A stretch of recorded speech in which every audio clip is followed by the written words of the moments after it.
Muy buenas tardes, que el Señor les bendiga a todos y cada uno de ustedes. Estamos aquí en esta conferencia de homeschooling. Mi nombre es Rubén Tello y por la gracia de Dios pastoreo la Misión Bíblica Bautista Dulos. Criamos a nuestras hijas a través del homeschool. Ya hace básicamente varios años, desde que nacieron, y ha sido una experiencia muy interesante para nosotros y muy edificativa también. El poder criarlas a través de esta metodología ha sido una convicción nuestra, el poder enseñarles la palabra de Dios, el poder formarlas en los aspectos principales que los hijos de una pareja cristiana deben de conocer, ha sido una bendición para cada uno de nosotros. Hemos experimentado muchos desafíos, muchas preguntas de personas que trataban de hablarnos acerca de qué era lo que se necesitaba para poder enseñarles a nuestras hijas, cuestionamientos con respecto al contenido, con respecto a la metodología. Y mi esposa estaba hablando un poco de eso el día de ayer. Hoy quiero centrarme básicamente en la enseñanza del contenido bíblico que estamos llevando a nuestras hijas, la enseñanza de la teología. Ahora, cuando pensamos en esto, muchas personas piensan que es algo que los niños no deben de saber, o que ellos mismos como padres no están capacitados para enseñar a sus hijos la palabra de Dios. Pero la verdad es que no se necesita ser un teólogo, ni estudiar una maestría, ni tampoco tener elevados conocimientos bíblicos para poder enseñar teología a nuestros hijos. Vamos a ver que esto no solamente es un mandato bíblico, es decir, es algo que tenemos que hacer, es una responsabilidad que Dios nos da, pero es algo que se puede hacer.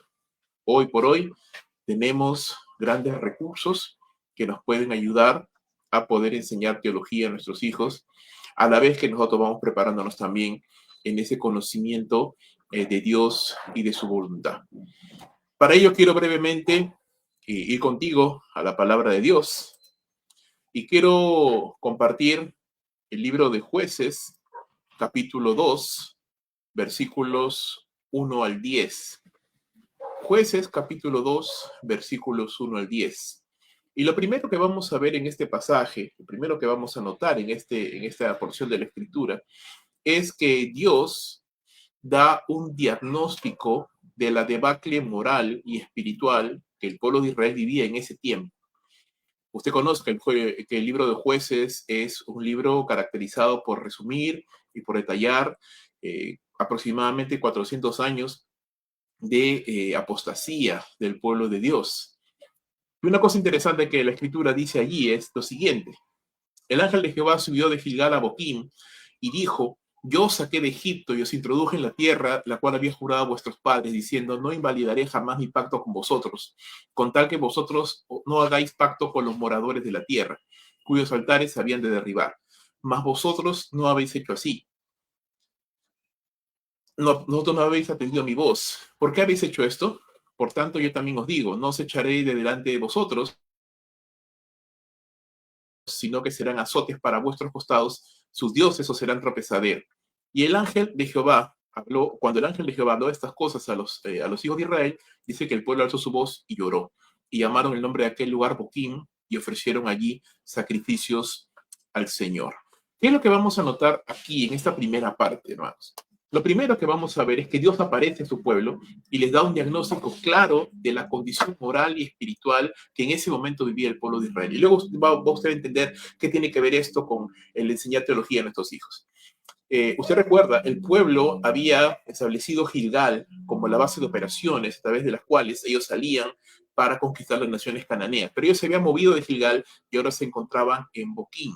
Gilgal es un lugar especial dentro de la historia del pueblo de Dios porque es el lugar donde todo empezaba, el inicio, donde Dios había quitado la vergüenza de la esclavitud y ahora ellos empezaban a conquistar la tierra prometida que el Señor les había dado.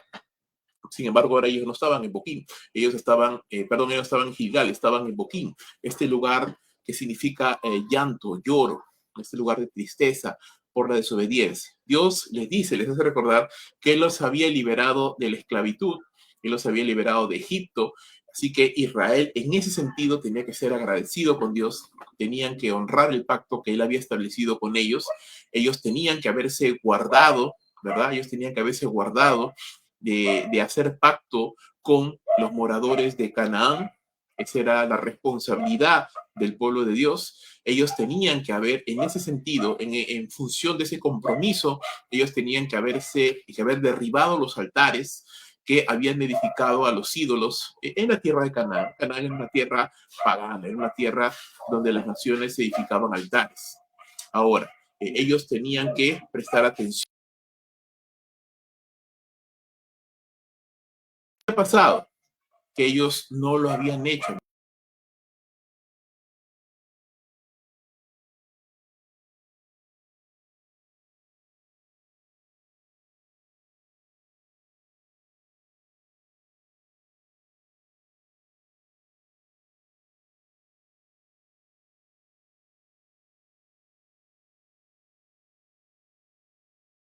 Experimentar una terrible consecuencia.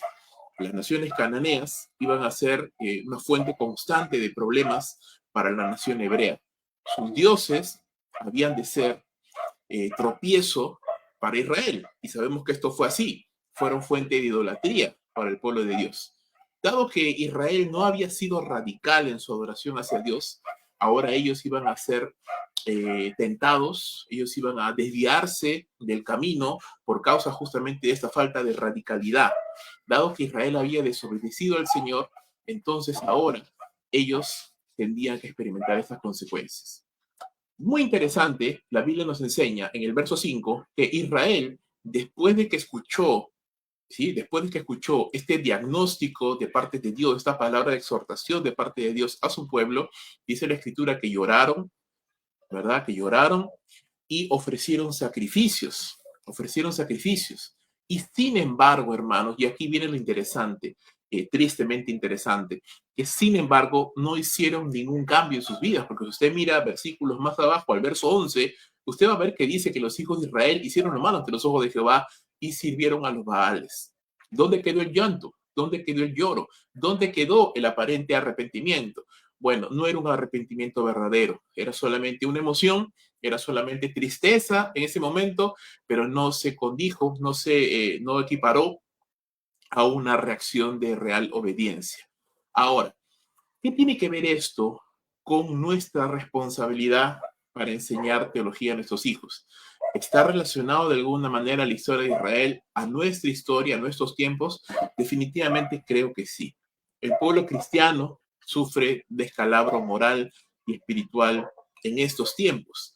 Hoy, los principales afectados por este descalabro que estamos viviendo, los principales afectados por este descalabro que estamos viviendo, hermanos, son nuestros niños, nuestros jóvenes, nuestros adolescentes, quienes hoy podemos ver muchos niños en las iglesias que pueden estar yendo los domingos, que pueden estar yendo tal vez incluso a una reunión de jóvenes o otra reunión de la iglesia, pero que sin embargo no tienen real interés por conocer a Dios, no tienen real interés por conocer la palabra.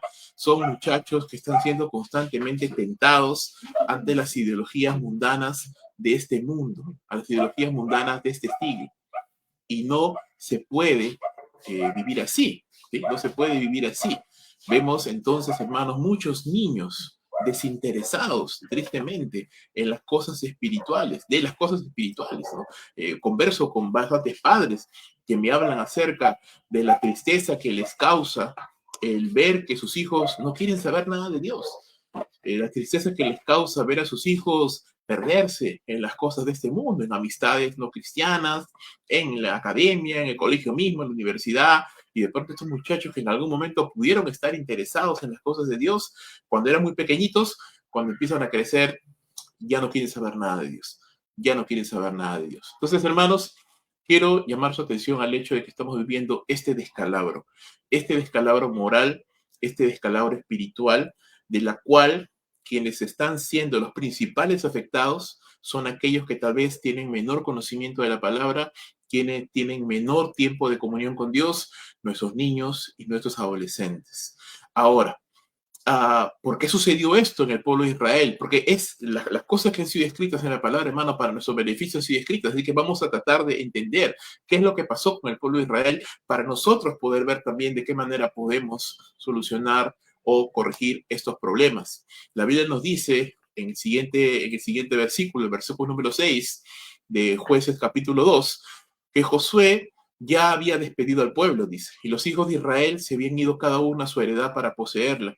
El pueblo había servido a Jehová, dice la Escritura, todo el tiempo de Josué y todo el tiempo de los ancianos que sobrevivieron a Josué, los cuales habían visto todas las grandes obras de Jehová que él había hecho por Israel. Vamos a ver aquí que una de las cosas que detuvieron por un tiempo el descalabro moral y espiritual que sufrió el pueblo de Dios o que podría sufrir el pueblo de Dios fue la influencia de un buen liderazgo.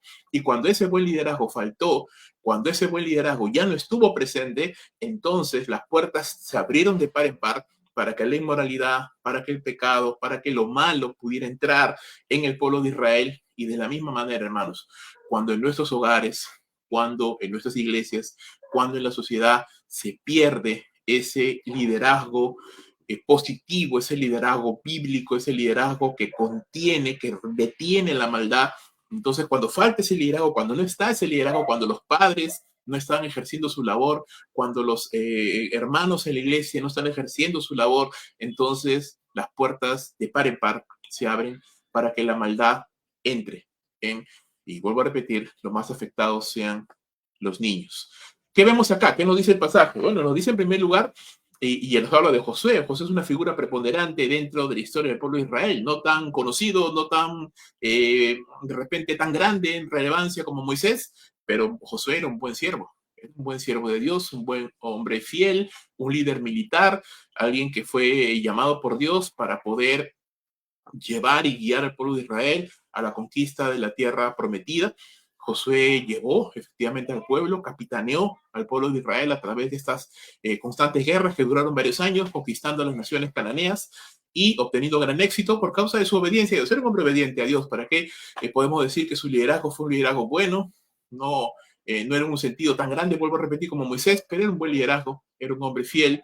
Así que después de largos años de conquistas militares, dice la Escritura que Josué llega ya a su vejez, ¿verdad? El tiempo pasa, llega ya a su vejez y Josué despide al pueblo, no sin antes exhortarles a ser fiel al Señor en estas palabras que han quedado inmortalizadas y que yo quiero compartir contigo en esta tarde. Josué 24, versos 14 y 15. Ahora pues, dice Josué, temed a Jehová y servirle con integridad y en verdad, y quitad entre vosotros los dioses a los cuales sirvieron vuestros padres al otro lado del río y en Egipto, y servid a Jehová.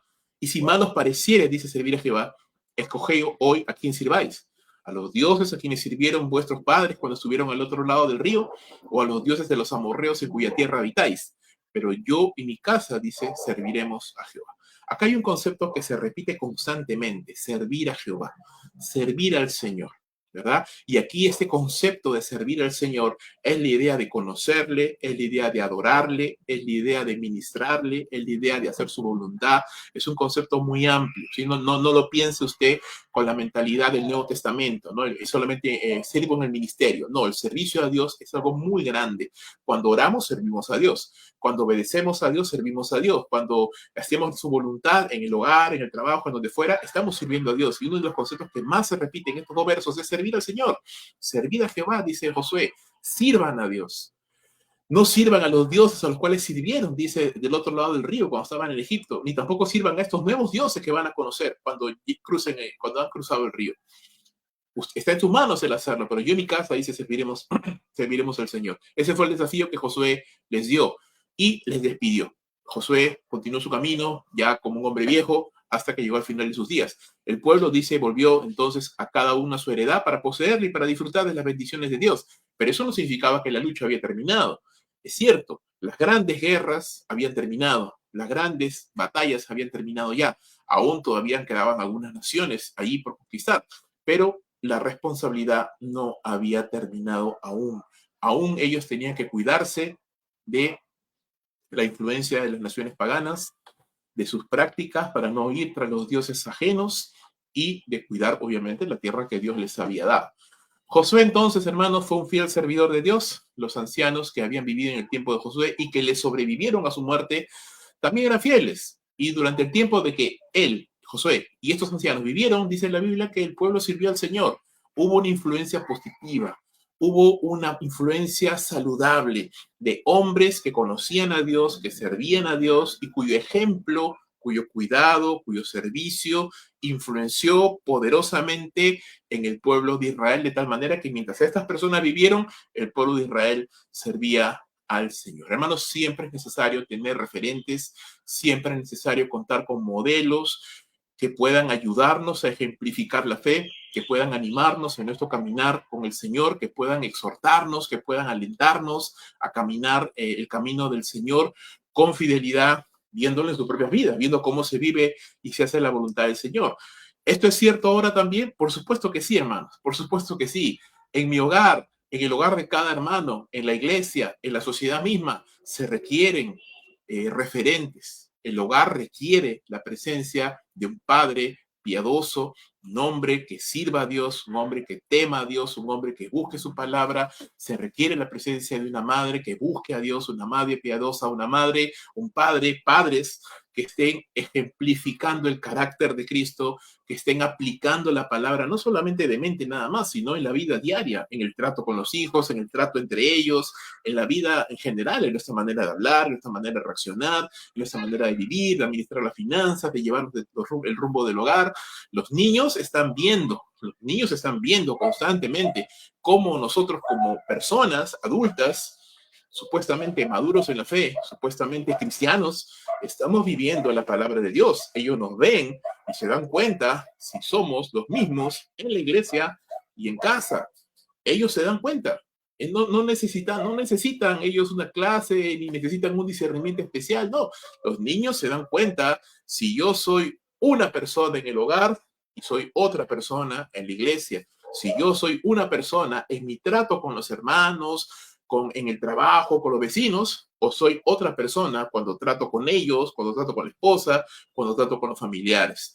Cuando los niños ven incoherencia, cuando los niños ven que el comportamiento es diferente, entonces ellos se desaniman, son desanimados, son desalentados a seguir a Dios, a seguir el camino de Dios y le toman como algo simplemente que no es efectivo, que no funciona, que realmente cuando hablamos de la Biblia no estamos hablando de una vida verdadera, no estamos hablando de algo que realmente funciona, porque ven que sus padres no son las personas que dicen ser o que dicen que deberían ser, o peor aún, que exigimos de ellos algo que ni nosotros mismos queremos hacer, ¿verdad? Y eso es aún peor todavía. Muchas veces los niños, los jóvenes, no quieren saber de Dios por responsabilidad nuestra, porque nosotros somos los peores ejemplos muchas veces de lo que el cristianismo debe ser. Y eso no debe ser así, hermanos. La Biblia nos enseña que en la persona de Josué, en la persona de estos ancianos, cómo la influencia de un buen liderazgo puede ser de bendición para nuestros hogares. Y esa es la principal responsabilidad que hemos recibido. Nuestros hijos, vuelvo a repetir, necesitan modelos de fe y modelos de cómo amar a Dios con todo el corazón y con todas las fuerzas. Y cuando nosotros como padres no queremos ser esos referentes, entonces somos los primeros que estamos empujando a nuestros hijos fuera, que estamos empujando a nuestros hijos fuera del camino de Dios, que estamos desanimándolos a no conocer más al Señor, que estamos desanimándolos a no querer saber más de Cristo, porque nuestro mismo comportamiento, en un sentido hipócrita, en un sentido religioso, solo de apariencia nada más, no les está haciendo de ánimo. Hermanos amados, reflexionemos en esto porque es necesario. ¿Qué más? No solamente el modelar, no solamente el que podamos ser ejemplos de conducta cristiana es algo importante. No, va mucho más allá. Nuestros hijos no solamente necesitan modelos de fe o referentes de fe, nuestros hijos necesitan enseñanza bíblica. La Biblia dice en los últimos versículos 8 al 10, y allí está el meollo del asunto y lo que fue el origen, el génesis de toda esta gran apostasía que sucedió en el pueblo de Dios. Y dice así: pero murió José, hijo de Nun, siervo de Jehová, siendo de 110 años, y lo sepultaron en su heredad en Timnat-Sera, en el monte de Efraín, al norte del monte de Gaz. Dice, y toda aquella generación también fue reunida a sus padres. Y se levantó después de ellos otra generación que no conocía a Jehová ni la obra que él había hecho por Israel. Acá hay varias cosas importantes que quiero resaltar. Lo primero, recuerda usted hace un instante, vimos cómo Dios hace un diagnóstico del descalabro moral y espiritual que estaba viviendo el pueblo de Israel. ¿A qué se debía este descalabro? ¿A qué se debía esta situación tan terrible que Israel empezó a vivir y que siguió viviendo por muchos años?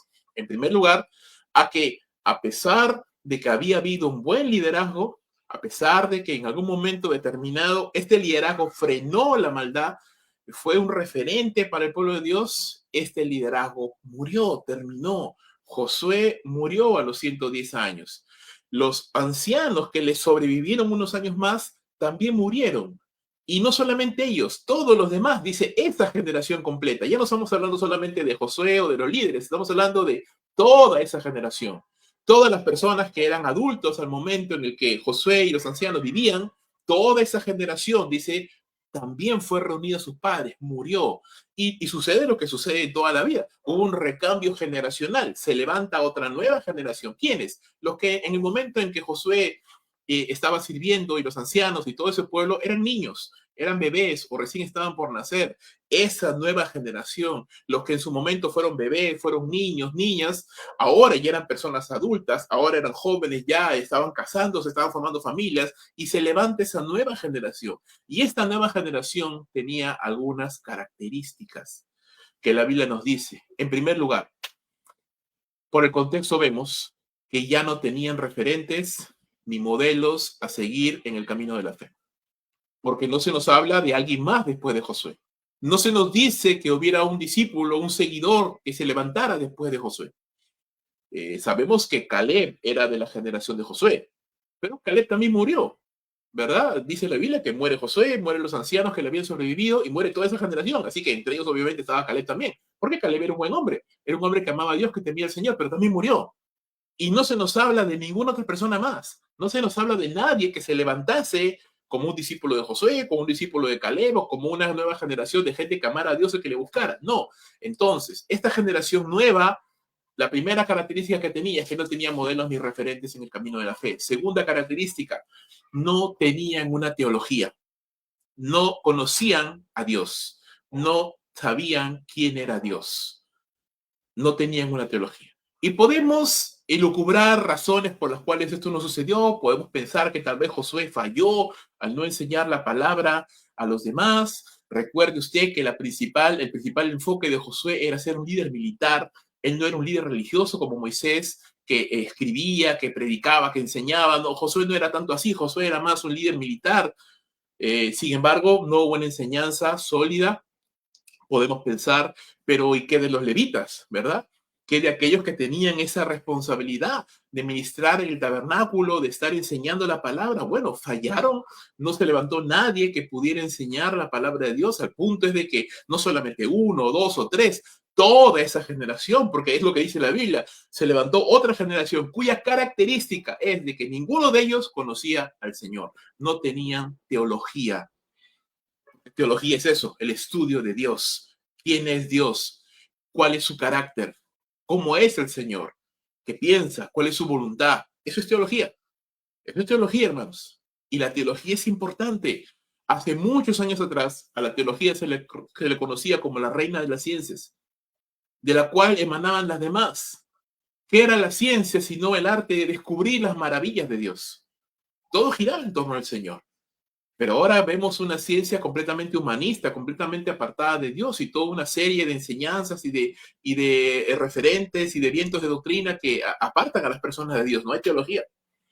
Estas personas no tenían teología, no sabían quién era Dios. No sabían quién era Dios. Para ellos Jehová vendría a ser un Dios más, como Baal, como Acera y como otros más, porque no conocían quién era Dios. Y tampoco conocían, dice, la obra que él había hecho para Israel. Es decir, no solo no sabían quién era Dios, sino no sabían el plan de Dios para su pueblo Israel, lo que Dios había estado haciendo a través de los siglos, de los años, cómo Dios había utilizado a su pueblo, cómo Dios había llamado a su pueblo, qué es lo que Dios quería para su pueblo. No conocía nada de eso, era una generación bíblicamente analfabeta, era una generación bíblicamente ignorante, que no conocían de Dios. Y note esto, hermano, las naciones que rodeaban a Israel, las naciones cananeas, ellos no cambiaron. Ellos seguían en su patrón pecaminoso, ellos seguían adorando a Baal, seguían adorando a Astarot, seguían ofreciendo sacrificios de niños, seguían haciendo cosas abominables porque siempre las habían hecho y se mantuvieron en esto. Pero, sin embargo, Israel sí cambió y cambió para mal, ¿verdad? Cambió para mal, porque esta nueva generación que se levanta sin esta muralla protectora, porque acá vamos a ver esto como murallas protectoras. La primera muralla protectora, ¿qué cosa es? Los modelos, los referentes, hombres y mujeres de Dios que están delante del pueblo, enseñando con sus vidas, ejemplificando con sus vidas amar a Dios, mostrando que la fe cristiana no solamente es una fe intelectual, no solamente es para hablar y decir, ah, qué piadoso soy, no es para vivirlo, es para ser realmente y amar a Dios de corazón. Y la segunda muralla, la más importante, es la palabra de Dios, el conocimiento bíblico de quién es Dios, de su obra, de su comportamiento, de su carácter, de su decisión, de su voluntad. Si no hay ninguna de esas dos cosas, hermanos, no hay nada. Nada nos defiende frente a la maldad de este mundo. Canaán estaba allí esperando el momento preciso para entrar en las mentes de esa nueva generación bíblicamente ignorante, presta a adoptar cualquier cosa que les le llamara la atención. Israel cambió entonces, pero para mal. Israel cambió para mal. Las naciones cananeas siguieron el camino que ellos habían seguido durante años. Su influencia siempre estuvo ahí, potencial, pero se hizo poderosa cuando el pueblo ya no tenía ni conocimiento, ni convicción, ni modelos de fe que los defendieran. Hoy, querido hermano, hoy vemos una realidad terriblemente similar a la de la época de los jueces. Vemos una sociedad que, a diferencia de la cananea, está cada vez peor, ¿verdad? Una sociedad cada vez más abiertamente antibíblica, abiertamente pecaminosa, abiertamente destructiva. Hoy vemos cómo desde todas partes y de muchas maneras se expone, se vende, se promueve, se alienta el pecado en todas sus formas, en todas sus formas. De tal manera que estamos siendo bombardeados todos los días con conceptos pecaminosos que si me pusiera a describirlos, hermanos, tendríamos mucho tiempo aquí sentados y no es el objetivo. Usted lo conoce, usted sabe ya. No estoy diciendo nada nuevo. Vemos también una generación que se ha levantado una nueva generación, los de la generación de los 80, de los 90, estamos pasando ya, estamos en los 40, estamos en los 50, estamos pasando, se está levantando una nueva generación, los que nacieron en los 2000, los 2010, los 2020, se está levantando una nueva generación, los millennials que le llaman. Esta nueva generación se caracteriza por ser una generación conectada a Internet, adicta en gran manera a la tecnología, con muy pocas capacidades de razonamiento y de juicio crítico, con poco o nulo conocimiento de Dios y sin modelos ni referentes de cómo vivir para Dios. Una generación que está y pasa mucho tiempo en Internet, que pasa mucho tiempo siendo adoctrinada. En los tiempos antiguos, hermanos, para adoctrinar a las personas se les llevaba a campos de concentración, ¿verdad? Se les llevaba a los gulags, se les llevaba a los guetos, a lugares donde estas personas eran adoctrinadas, eran transformadas sus mentes, sus corazones. Hoy no es necesario, hermano. Hoy no es necesario. Hoy el mundo adoctrina a los niños. ¿Cómo? A través de una pantalla de celular. No necesitan ir a ningún lugar. No necesitan llevarlos a ningún lugar. Son adoctrinados todo el tiempo. Con conceptos antibíblicos, con conceptos anticristianos, con pecado en todas sus formas, presentados de manera atractiva, presentados de manera caramba, que a los niños les llama la atención, que a los jóvenes les llama la atención, que promueve la sensualidad, que promueve todas las cosas que están mal. Una generación que está acostumbrándose a no leer, una generación que está acostumbrándose a pasar mucho tiempo viendo videos cortitos, sin capacidad de retención, sin capacidad de razonamiento, sin capacidad de juicio crítico. adictos a los celulares, adictos a este tipo de tecnología, y con muy poco tiempo en la iglesia, sin amigos cristianos, expuestos todo el tiempo a la maldad de muchas formas, y lo peor aún, que en casa no hay referentes, no está papá, no está mamá, o si están, no les están enseñando la Biblia, no son personas que aman a Dios, no son personas que tienen la palabra de Dios en sus corazones, no están enseñándoles la escritura, y muchas veces pensamos, bueno, mi hijo yo lo llevo a la escuela dominical pensando que 1 hora a la semana va a poder vencer a todas las demás horas que mi hijo pasa frente a un televisor, frente a una computadora, frente al internet, siendo contaminado con las cosas de este mundo. Le pregunto, hermano, si Israel, sin tener nada de estas cosas, celular, ni internet, ni nada de ello, Canaán, sin tener nada de estas bendiciones, de estas cosas de la tecnología que tenemos hoy, influyó sobre Israel, influyó de una manera terrible sobre Israel y literalmente los destruyó moralmente y espiritualmente. Hermanos, si Israel salió de la época de los jueces, no fue por Israel mismo, fue por la gracia de Dios que sostuvo a su pueblo y guardó un remanente fiel a pesar de la maldad del pueblo. Si hubiera sido por Israel, hermanos, la nación quedaba destruida ahí mismo en Canaán. A veces me pongo a pensar y digo, caramba, para lo que le sucedió a Israel en Canaán, se hubieran quedado en el desierto. Se hubieran quedado en el desierto. Porque por lo menos en el desierto, las condiciones geográficas, las condiciones meteorológicas, la soledad, les mantenía de alguna manera protegidos. Pero no, ellos querían la bendición de Canaán, ellos querían disfrutar de Canaán, ellos querían la riqueza de Canaán. Bueno, tuvieron Canaán, pero con las riquezas, con la bendición, con la prosperidad que viene, la responsabilidad de pelear por la santidad, ellos no lo hicieron. Les hubiera valido mejor quedarse en el desierto. Pero llegaron a Canaán y tuvieron que experimentar la batalla de pelear por su propia vida. Claro, fueron derrotados si no fuera por la gracia de Dios. ¿Qué vemos hoy, hermanos? Hoy, si Canaán no tuvo problemas para casi destruir a la nación de Israel, hermanos, hoy el mundo está destruyendo familias cristianas. Hoy el mundo está destruyendo muchachos y muchachas, jovencitos, niños que tienen potencial, que pueden ser buenos siervos del Señor, pero están siendo destruidos porque están siendo adoctrinados todo el tiempo, porque los padres no estamos asumiendo la responsabilidad de exhortar a nuestros hijos, de enseñar a nuestros hijos, de amar a nuestros hijos, de cuidar a nuestros hijos y de enseñarles la Biblia. ¿En qué tenemos que centrarnos? Porque aquí también hay un punto muy importante. A veces pensamos que le enseñamos la Biblia cuando le decimos memoriza un verso, memoriza dos, honra a papá, mamá, no mientas, ya está. No.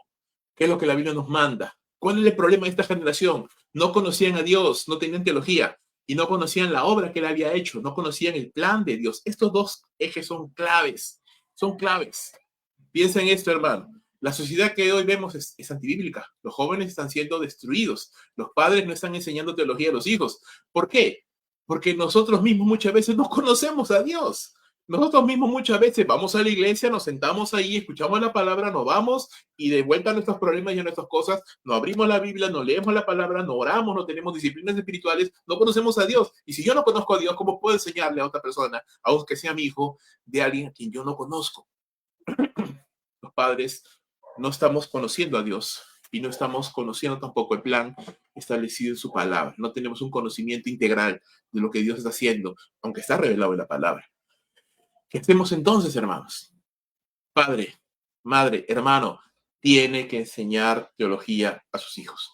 Tiene que enseñarle la palabra de Dios. Pastor, yo no soy teólogo. Pastor, yo no he ido a un seminario. Pastor, yo no conozco tanto. Hermano, usted no necesita ser un teólogo. Usted no necesita ir a un seminario. ¿Qué necesita? El deseo de conocer a Dios y su Biblia.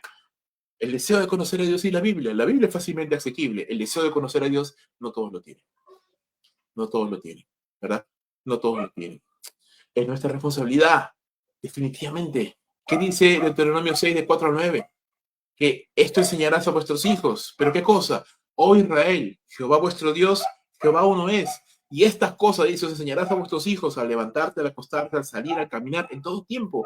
¿A quién es este mandato? ¿A los levitas solamente? ¿A los sacerdotes? No, a todos los padres. Si usted es padre y tiene hijos, usted tiene que enseñarle. Deuteronomio 6, 4 es para usted. Usted tiene que enseñarle a sus hijos. Efesios 6, 4, ¿qué enseña Pablo? Padres, dice, amonestad a vuestros hijos, criadlos en la disciplina y la amonestación del Señor. Es nuestra responsabilidad como padres enseñar a nuestros hijos la palabra de Dios. ¿Cómo empiezo entonces, pastor? Bueno, hay herramientas, hermanos. Por la gracia de Dios, hay herramientas de evangelismo cronológico, por ejemplo, ¿verdad? La historia de la esperanza, raíces de la fe, o simplemente nuestra propia Biblia, si conozco un poquito más de la palabra, que me pueden ayudar a cubrir esta deficiencia y enseñarle a mis hijos desde el inicio, desde el Génesis. Y no tengo que enseñarle un panorama completo de todo el Antiguo Testamento y del Nuevo Testamento, no. Por ejemplo, materiales como la historia de la esperanza se centran en ciertos eventos nada más, en ciertos eventos que yo necesito que mis hijos entiendan, que son claves para poder entender estos aspectos tan importantes. La creación, por ejemplo, que dice la Biblia sobre Dios, la creación del hombre, el pecado, ¿verdad? El pecado es importante. Cristo, su muerte en la cruz, su resurrección, eventos claves que yo tengo que enseñarle a mis hijos y yo tengo que enseñarles conforme dice la palabra de Dios y yo tengo que pasar tiempo con ellos y responder sus preguntas. ¿La iglesia puede ayudar? Claro que sí, la iglesia puede ayudar a través de la escuela dominical, a través de los servicios que existen cada semana, pero son los padres los llamados a enseñar a los hijos este conocimiento. No olvidemos que la enseñanza de la palabra no solo es un tema académico, ¿sí? No necesito solamente, o no necesito ser un teólogo para enseñar a mis hijos la Biblia, pero sí necesito enfocarme en enseñarles quién es Dios, vuelvo a repetir, teología, qué es lo que la Biblia dice sobre Dios y qué es lo que Dios está haciendo, el panorama, ¿verdad? Cómo Dios empieza creándolo todo, cómo Dios presencia la caída del hombre, promete un Salvador, cómo Dios más adelante hace nacer, trae el diluvio sobre la tierra como castigo por el pecado, vemos lo dañino que es el pecado, entendemos qué es el pecado, cuáles son las consecuencias del pecado, la muerte espiritual, la muerte física, vemos luego cómo Dios llama a Abraham para formar a la nación de Israel, entendemos por qué es que nace Israel, para qué nace Israel, las promesas sobre el Mesías, sobre el Hijo que había de venir, la caída de Israel, la restauración de Israel, la venida del Mesías, Cristo Jesús, su vida perfecta, su muerte en la cruz, su resurrección al tercer día, la formación de la iglesia, los anuncios de los últimos tiempos, el segundo retorno de Jesús, el cielo y el infierno. Entonces, vamos, vuelvo a repetir, centrándonos en algunos aspectos, pero vamos enseñándole. Y lo maravilloso es que a la par que vamos haciendo eso, nosotros mismos vamos aprendiendo, vamos siendo retados, vamos siendo desafiados a poder aprender también nosotros y responder las preguntas de nuestros hijos también. Lo que no queremos, y eso quiero advertir, hermanos, mucho es, no queremos caer en un moralismo. Porque muchas veces pensamos que le estamos enseñando a nuestros hijos sobre Dios, cuando simplemente le estamos enseñando, pórtate bien, no mientas, obedece a papá y a mamá, ¿no? Eso es una parte muy pequeña de lo que la Biblia enseña, y ni siquiera es lo más importante. Lo más importante, y recuerde usted, nuestros hijos, como nosotros también, hemos nacido en pecado, somos pecadores. Mis hijos son pecadores hasta que tengan un encuentro con Cristo y serán pecadores salvados por la gracia de Dios, pero si yo solamente enseño moralismo y no les enseño el Evangelio y no les enseño la voluntad de Dios revelada en Cristo Jesús y el plan de Dios para la humanidad, para salvarlos del pecado en Cristo Jesús, si yo no les enseño eso y solamente les enseño pórtate bien, no mientas, obedece a papá y mamá, ve a la iglesia, ¿qué estoy haciendo? Estoy enseñando y creando pequeños fariseos, pequeños religiosos, que aprenden a portarse bien en apariencia, pero que su corazón nunca ha conocido a Dios. ¿Qué me ayuda estas herramientas de evangelismo cronológico? A enseñarles quién es Dios, quién soy yo, qué es lo que Dios ha hecho por mí y cómo me ofrece su salvación a través de Cristo Jesús. ¿Sí? Sin olvidar, por supuesto, de que yo como padre soy llamado a ser modelo, referente de la fe. Tengo que pensar siempre que en mi comportamiento hay pequeños ojos que me están mirando. Cómo reacciono, cómo hablo, mi carácter, mis palabras, y ellos están comparando, ellos están viendo, porque nos ven en la iglesia, nos ven en la casa, nos ven afuera, nos ven adentro. Y ellos en algún momento se van a preguntar, tal vez no cuando son muy pequeñitos, pero cuando son más grandes se van a preguntar y van a decir, yo no quiero esto, yo no quiero esta mentira, yo no quiero esta apariencia, yo no quiero fingir. Como muchas veces yo he escuchado a los jóvenes decir, no, yo no quiero ir a la iglesia porque ¿para qué? Mi papá es una persona hipócrita, es una persona en la casa y es otra en la iglesia. Esa es una gran responsabilidad, hermanos, que tenemos como padres también. También tenemos los recursos tecnológicos, que no vamos a demonizarlos. Son moralmente inocuos en el sentido de que depende de quién los use, ¿verdad? Se pueden utilizar para destruir, pero también se pueden utilizar para hacer de bendición. Nuestros hijos son gratamente atraídos por la tecnología. Ok, aprovechemos eso. Hoy, por la gracia de Dios, existen herramientas, Biblias, comentarios, libros, incluso hasta juegos cristianos que podemos utilizar para, con mesura, con medida, ¿verdad? En vez de que mi hijo pase 3 horas viendo TikTok, ¿verdad? Y seguramente no va a encontrar nada bueno allí, mejor que pase 1 hora, ¿verdad? En una página cristiana o viendo videos cristianos o jugando algo que edifique o viendo algo con una app cristiana de Biblia que les pueda ayudar, ¿verdad? Entonces, tampoco no se trata de dejarle y que ella que lo vea. No, no, no. Intercambiamos. O quieres usar el celular, quieres ver internet, está bien, pero en vez de esto, que es dañino, vamos a alimentarnos de algo saludable, de algo bueno, de la palabra de Dios. Utilizar las herramientas tecnológicas para poder enseñarles a nuestros hijos a memorizar, a hacer dinámicas, ¿no? Hay ahora muchas herramientas muy bonitas para hacer dinámicas, para hacer juegos, para hacer cosas que pueden ser atractivas para nuestros hijos y se pueden hacer y son gratuitas, hermanos, pero requiere trabajo y requiere disposición. Y bueno, si usted ama a sus hijos, usted lo va a querer hacer, se va a querer dar ese trabajo para presentarles el Evangelio con el cuidado respectivo. Nosotros como padres, hermanos, y con eso termino ya, debemos estar preparados para poder responder a las preguntas que están teniendo nuestros hijos. Preguntas sobre la creación, preguntas sobre el hombre, sobre el pecado, sobre la vida, la enfermedad, la muerte. Porque vuelvo a repetir, hermanos, hoy nuestros hijos están siendo expuestos a gran cantidad de contenido, a gran cantidad de información. Hay una sobrecarga de información hoy en Internet. Y nuestros hijos están siendo expuestos a todo tipo de información, muchas veces contradictoria y dañina, por supuesto que sí. Somos los padres los llamados a poder enseñar a nuestros hijos de una manera clara, de una manera bíblica, no seguramente exhaustiva, porque no conocemos todas las cosas, pero hermanos, cuando hay cariño, cuando hay amor, cuando hay dedicación, se puede lograr. Yo le animo, que no sean sus hijos, ¿sí? Que no sea su familia, que no seamos nosotros, como Israel en el tiempo de los jueces, que podamos ser como Josué, que podamos ser como los ancianos que sobrevivieron a Josué, que seamos de influencia positiva para nuestros hijos, que tengamos el firme deseo y la firme convicción de enseñar a nuestros hijos la palabra de Dios, que podamos pasar tiempo con ellos para hablarles de Dios y de lo que Dios quiere. Y así habremos cumplido nuestra responsabilidad de enseñar teología a nuestros hijos. Que Dios les bendiga, mis queridos hermanos, y nos ayude, nos dé sabiduría, nos dé entendimiento y nos dé esa convicción de poder cuidar del corazón de nuestros hijos con la palabra de Dios, para que cuando ya no estemos, ¿verdad? Cuando pasemos, la generación que se levante sea una generación que ame a Dios, que le ame más incluso que lo que nosotros le pudimos haber amado, que le sirva más de lo que nosotros pudimos haberle servido al Señor, porque Dios se lo merece, porque Él es grande. Muy bien, ese será nuestro mayor legado. Que Dios me los bendiga, hermanos. Les animo, siga adelante, que el Señor le bendiga grandemente. Adiós.